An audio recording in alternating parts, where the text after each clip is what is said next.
திராவிட முன்னேற்றக் கழகத்தின் தலைவரும் தமிழக முதல்வருமான ஸ்டாலின் அவர்களை டெல்லிக்கு அழைத்து செல்ல உள்ளார்கள். பாதுகாப்புத்துறை அமைச்சர் கட்டுப்பாட்டில் இருக்கக்கூடிய காவல்துறை அதிகாரிகள் தமிழகத்தில் தொடர்ச்சியாக பல்வேறு அசம்பாவிதங்கள் நடைபெற்று வருவதை ஆளுநர் மத்திய பாதுகாப்புத்துறை அமைச்சரிடம் தெரிவித்திருக்கிறார். இதனால் தற்பொழுது விசாரணைக்காக முதல்வர் ஸ்டாலின் அவர்களை சென்னைக்கு அழைத்திருக்கிறார்கள். இதனால் பதற்றங்கள் தமிழகத்தில் மீண்டும் நிலவுவதாக செய்திகள் வெளியாகியிருக்கிறது. இதற்காகத்தான் தற்பொழுது காவல்துறை அமைச்சராக இருக்கக்கூடிய ஸ்டாலின் அவர்கள் ஒட்டுமொத்த கைதிகள் மற்றும் சிறைக்கு வெளியே எத்தனை ரவுடிகள் இருக்கிறார்கள் என்ற பட்டியலை வெளியிடுமாறு காவல்துறைக்கு உத்தரவுகளை பிறப்பித்திருந்தார். அதன்படி மொத்தம் 26,000 ரவுடிகள் தமிழகத்தில் இருப்பதாகவும் 524 தனிப்படை அமைத்து இவர்களை கண்காணித்து வருவதாகவும், குறிப்பாக இதை 3 பிரிவுகளாக பிரித்திருக்கிறார்கள்.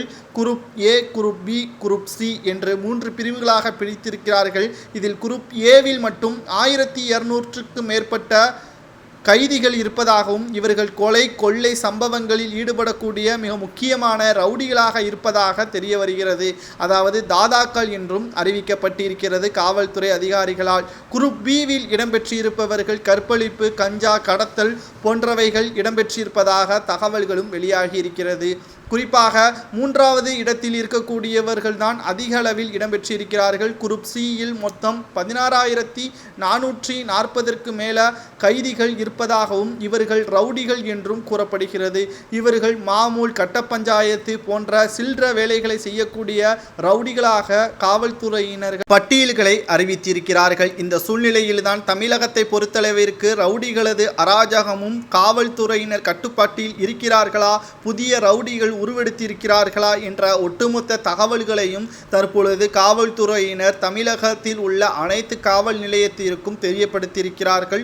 பொதுமக்களுக்கும் அதன் பட்டியலை அறிவித்திருக்கிறார்கள். இதன் மூலமாக இனி தமிழகத்தில் அமைதி பூங்காவாகத்தான் இருக்கும் என்பதை ஸ்டாலின் அவர்கள் தெரியப்படுத்தியிருப்பதாக செய்திகள் வெளியாகியிருக்கிறது. ஆனால் உண்மையை நாம் பார்க்கும் பொழுது இந்த ஒட்டுமொத்த 26,000 ரவுடிகள் ஆம்ஸ்ட்ராங்கின் படுகொலைக்கு பிறகுதான் காவல்துறைக்கும் முதல்வர் ஸ்டாலினுக்கும் தெரிகிறதா? இப்போதான் இந்த பட்டியலை உருவாக்கியிருக்கிறார்கள் என்றால் இதற்கு முன்னால் இவர்களை பற்றியான எந்த ஒரு தகவல்களும் காவல்துறைக்கு தெரியாமல் தான் இருந்திருக்கிறது. அப்படி என்றால் உளவுத்துறை ஸ்டாலினுக்கு என்னதான் செய்து கொண்டிருக்கிறது? குறிப்பாக நாம் பார்க்க வேண்டிய விஷயம் என்னவென்றால், ஆம்ஸ்ட்ராங்கின் படுகொலை என்பது காவல் நிலையத்திலிருந்து 300 மீட்டர் தொலைவில் தான், அதுவும் கொலை செய்துவிட்டு நேரடியாக காவல்துறையிடமே சரணடைகிறார்கள் என்றால் அவர்களது தலைமை யாராக இருக்கும் என்ற ஒரு தகவல்களும் வெளியாகியிருக்கிறது.